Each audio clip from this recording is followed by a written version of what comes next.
그의 부모가 해마다 6월절이 되면 예루살렘으로 가더니 예수께서 12살 되었을 때에 그들이 이 절기의 갈래를 따라 올라갔다가 그 날들을 마치고 돌아갈 때에 아이 예수는 예루살렘에 머무셨더라. 그 부모는 이를 알지 못하고 동행 중에 있는 줄로 생각하고 하룻길을 간 후 친족과 아는 자 중에서 찾되 만나지 못하며 찾으면서 예루살렘에 돌아갔더니 사흘 후에 성전에서 만난즉 그가 선생들 중에 앉으사 그들에게 듣기도 하시며 묻기도 하시니 듣는 자가 다 그 지혜와 대답을 놀랍게 여기더라. 그의 부모가 보고 놀라며 그의 어머니는 이르되 아이야 어찌하여 우리에게 이렇게 하였느냐. 보라 네 아버지와 내가 근심하여 너를 찾아노라. 예수께서 이르시되 어찌하여 나를 찾으셨나이까. 내가 내 아버지 집에 있어야 될 줄 알지 못하셨나이까 하시니 그 부모가 그가 하신 말씀을 깨닫지 못하더라. 예수께서 함께 내려가사 나사렛에 이르러 순종하여 받으시더라. 그 어머니는 이 모든 말을 마음에 두니라.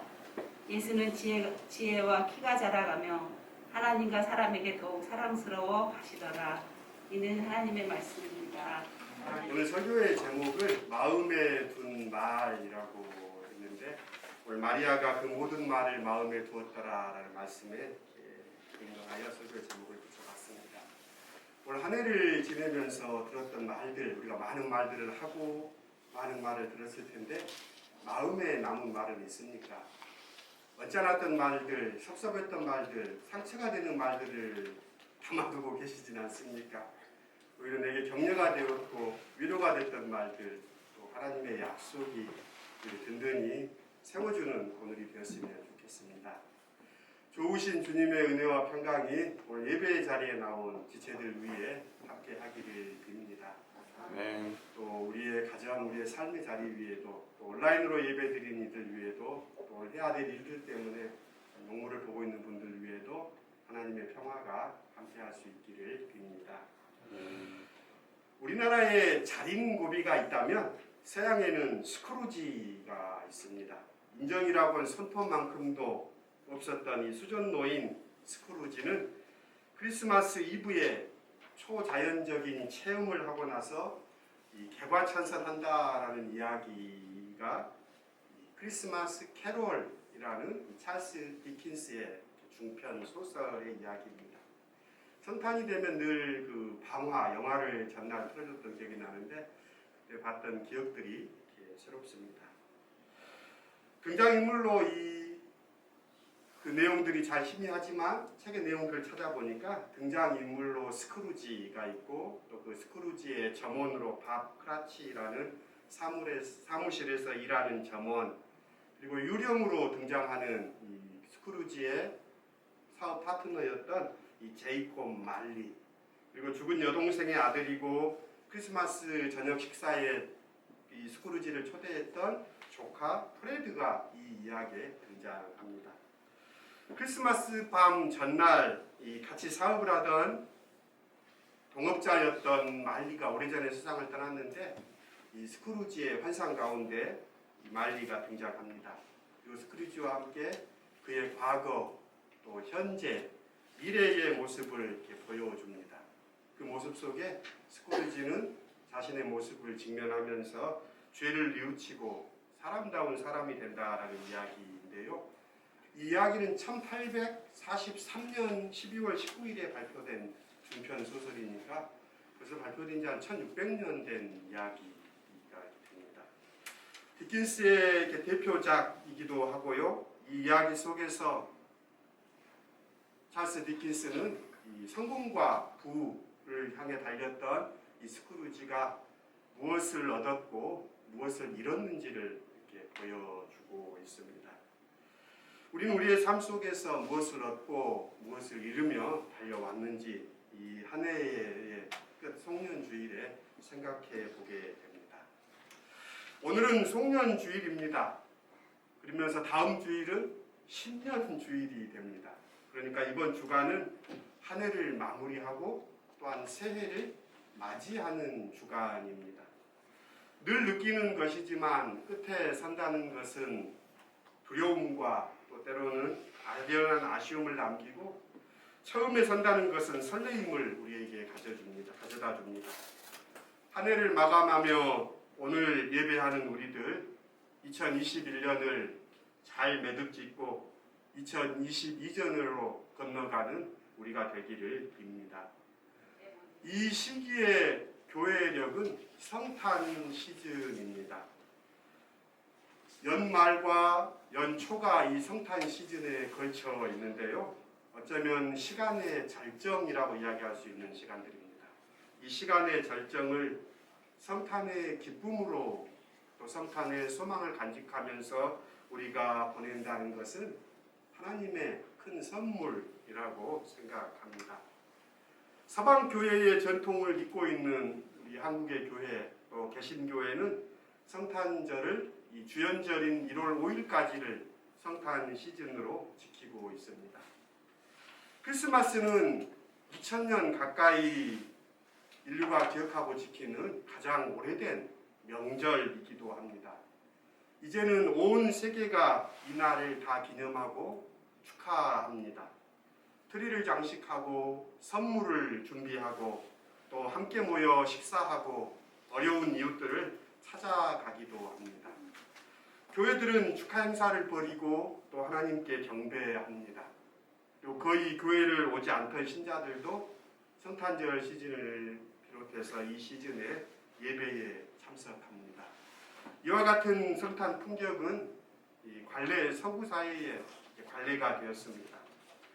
성탄일이 지나고 맞는 성탄 시즌 중에 이 성서 일과의 성서 읽기 본문은 예수의 어린 시절 이야기에 맞춰져 있습니다. 예수의 탄생 후에 예수의 부모인 요셉과 마리아는 율법의 관례를 따라 행한 일들이 누가복음에 유독 강조되어 우리에게 전해집니다.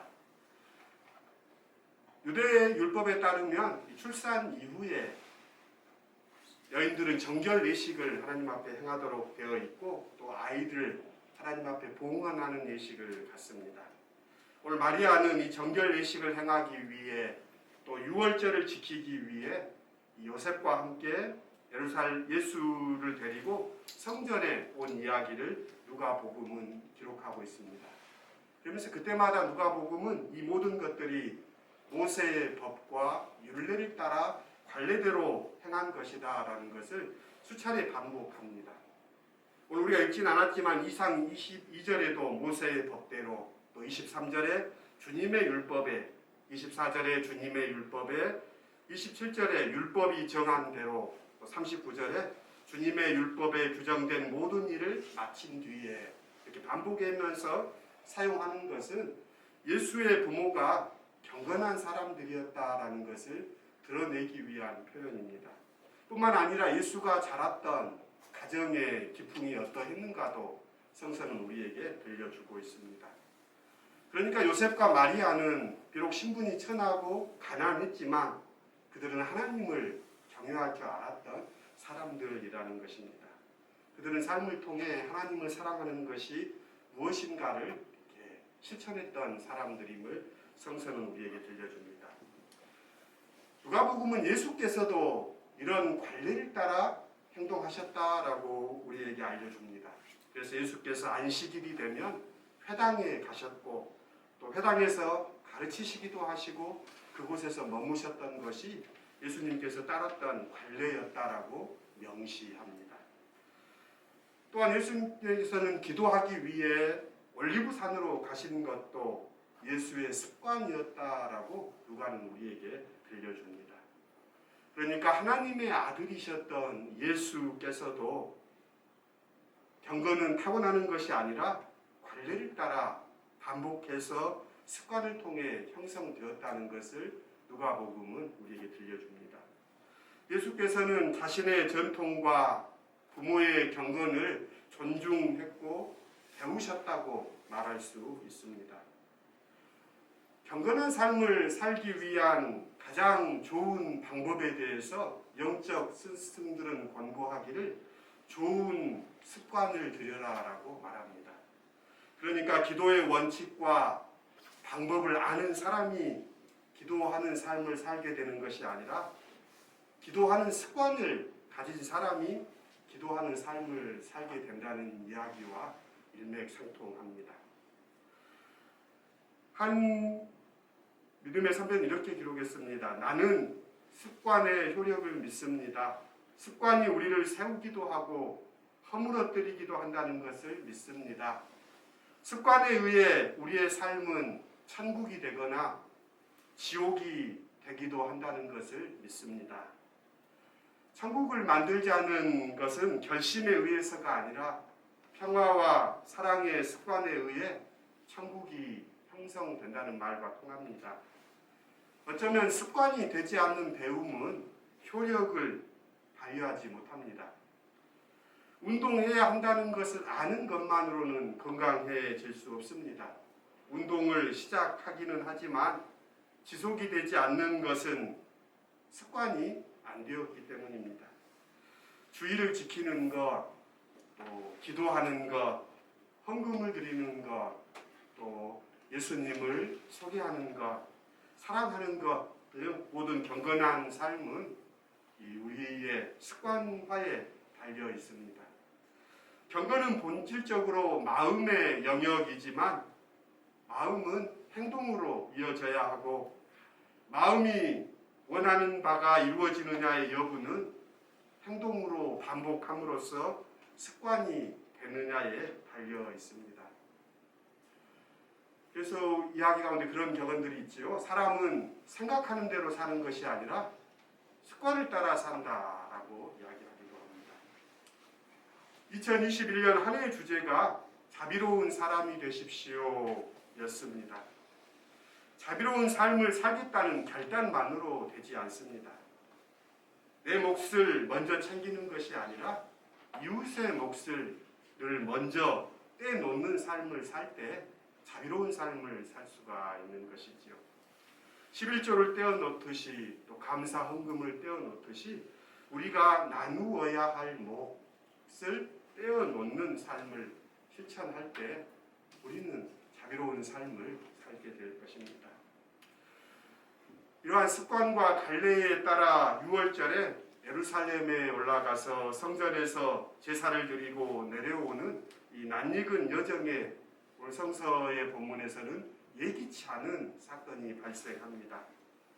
일행과 함께 있어야 할 소년 예수가 보이지 않은 것입니다. 그래서 예수의 부모는 모든 여정을 돌이켜 예수를 찾기 위해 다시 예루살렘으로 갑니다. 성서일과의 본문 가운데 사무엘상 2장에서는 이 사무엘과 한나의 이야기가 등장합니다. 사무엘을 하나님께로 바치기로 서원했던 한나는 아이가 젖을 떼고 나서 실로의 제사장 엘리에게 자신의 아들 사무엘을 맡깁니다. 그리고 그 사무엘을 얼마나 사무엘이 보고 싶었겠습니까? 그래서 율법의 관례를 따라 한나는 매 절기마다 이 실로에 방문해서 하나님께 제사하고 이 사무엘을 만나는 장면도 등장합니다. 그러면서 사무엘이 하나님께 은총을 입고 사랑받고 자라갔던 것처럼 예수님도 관례를 따라 예루살렘에 머물렀다는 이야기가 병행 본문으로 이렇게 겹쳐집니다. 예루살렘으로 돌아갔던 예수의 부모는 마침내 사흘 만에 성전에서 예수를 찾습니다. 그런데 예수의 모습이 파격적입니다.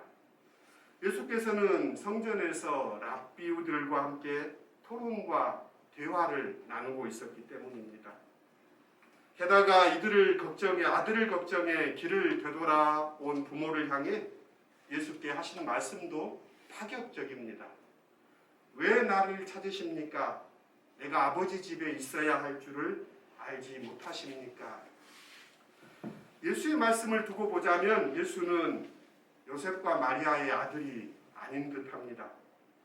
예수의 언행은 이 상식을 깨트리고 충격적이고 예상치 못한 말과 행동입니다. 사람들이 일반적으로 생각하는 경건함과는 거리가 먼입니다. 일반적으로 예상을 뒤엎는 것을 파격이라고 할 때 지금이 바로 그 순간입니다. 파격은 관례를 따르지 않는 단순한 행동이 아니라 어떤 메시지를 전달하는 의도적인 행동입니다. 새로운 것이 드러날 때 기존의 관례가 찢어지고 파격이 수반되는 것은 어쩔 수 없습니다. 예수가 누구인지 말해준 이들이 있었습니다. 가브리엘, 또 엘리사벳, 천사, 또 목자들, 그리고 시므온과 안나 등이 예수는 하나님이 보내신 분임을 증언했습니다. 그런데 이제는 예수 자신의 입으로 자신이 하나님의 아들임을 말하고 있는 것입니다. 정체성과 관계에 대한 새로운 자각이며 놀라운 선언입니다. 파격에 의해 드러나는 진실은 관례를 따라 일상을 살아가는 이들에게는 당혹스러운 일입니다. 유대교 선생들과 문답을 주고받는 예수를 보면서 성전에 있는 무리들은 놀랐고 예수의 말씀은 부모들은 이해할 수 없었다라고 증언합니다. 오늘 본문으로 가보면 내 아버지 집에를 원어를 살펴 직역하면 내 아버지의 것들 안에라는 뜻으로 해석될 수 있습니다. 그래서 대다수의 성서 역본들에서는 집으로 번역하고 있는데요. 일로도 번역할 수 있습니다. 그래서 킹제임스 역본에는 이를 일로 번역해서 내가 내 아버지의 일을 해야 할 줄 모르셨습니까? 라는 말로 해석됩니다. 여기서 예수께서 하실 아버지의 일이란 가르침입니다. 예수께서 성전에서 성전 선생들에게 묻고 대답하셨다라는 이 일은 예수의 생애 막바지에도 이 일이 중요하게 드러납니다. 그러니까 예수의 생애 막바지 예루살렘 성전에서 율법 학자들과 예수님께서 주고받는 가운데 하나님의 말씀을 가르쳤습니다. 그때도 마찬가지로 군중들은 예수의 대답에 놀라워했습니다.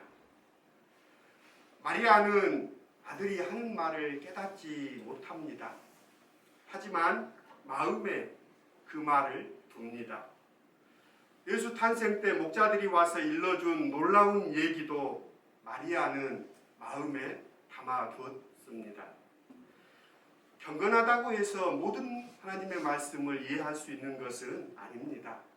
경건함이란 어쩌면 자신이 이해할 수 없는 것은 자신의 마음의 간직함과 관련됩니다. 관례란 어쩌면 껍질 같아서 지켜야 하는 동시에 깨져야 하기도 합니다. 달걀을 생각해 보십시오. 달걀의 이 껍질에 의해서 이 생명이 보존됩니다. 하지만 때에 맞추어 이 껍질을 깨지 않으면 마찬가지로 생명은 이 껍질 안에서 썩어 죽습니다. 간직함과 깨트림이 함께 유기적으로 작용해야 살아있는 생명인 것입니다. 관례와 습관은 지켜져야 하는 것이지만 또한 깨어져야 하는 것이기도 한 이유가 여기에 있습니다. 새로워지기 위해서는 묵은 것을 버려야 합니다. 나무가 추운 겨울을 나기 위해서 잎을 떨구어내고 고갱이를 유지해야 하는 것처럼 버릴 것을 버리고 지킬 것을 지킬 때 생명은 새로운 세상을 맞이합니다. 껍질을 깬다고 해서 껍질 없는 삶을 사는 것은 아닙니다.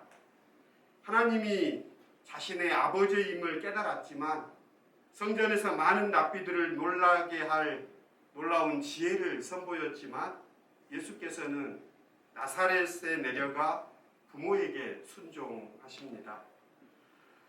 부모의 상식을 깨트린 이후에도 예수께서는 부모를 존중하고 따른 것입니다. 송년주의를 맞는 이 시간 우리가 지켜야 할 것과 깨뜨려야 할 것들을 생각해 봅니다. 잊어버려야 할 것과 마음 안에 담아두어야 할 말들도 생각합니다. 우리는 지켜야 할 가치가 있는 것들을 잘 지키며 살아왔는지 돌아보는 시간입니다. 또한 새로운 한 해에 우리는 어떤 낡음을 깨고 새로움을 입어야 하는지도 내다보는 시간입니다. 생명의 특성은 새로움에 있습니다. 믿음의 사람은 늘 새로워져야 합니다. 그러나 그 새로움은 뿌리를 든든히 함으로 나옵니다. 새로운 미래와 초월이 여기에서 시작됩니다. 말씀을 맺습니다. 크리스마스 캐롤의 스크루지는 성공과 부를 향해 달려왔던 삶이지만 그는 어쩌면 인간성을 잃어버렸다는 사실을 깨달았습니다. 하늘을 결산하며 우리는 무엇을 얻었고 또 무엇을 잃었는지를 생각해 봅니다. 자비로운 사람이 되십시오 라는 말씀으로 한 해를 시작했는데요. 우리의 삶은 어땠습니까? 또 우리의 삶의 습관은 어떻게 빚어왔습니까? 때로는 이해되지 않는 말, 그러나 그 말을 마음에 담아둠이 경건과 연결됨도 우리는 생각해 봅니다. 세상의 소리를 마음에 담아두는 것이 아니라 하나님의 말씀을 마음에 담고 2021년의 마지막 주간 주님과 동행하는 우리가 될 수 있기를 빕니다. 말씀이 이루어지다 고백했던 마리아는 그 말을 마음에 담아 두었습니다. 어제의 약속도 쉬이 잊어버리는 우리들입니다. 상처받았던 기억은 떨쳐버리지 못하고 은혜는 어찌 그리 빨리 잊어버리는지요. 한 해가 지나가도록 변함없는 저희들을 긍휼히 여겨 주십시오. 마음에 한 말씀 담았던 마리아처럼 우리의 마음 가운데 하나님의 약속, 또 우리에게 위로가 되었던 말, 힘이 되었던 말들을 다시금 되새겨보는 가운데 저물어가는 2021년의 이 마지막 주간을 주님과 동행하는 우리가 되게 해 주십시오. 예수님의 이름으로 기도드립니다. 아멘.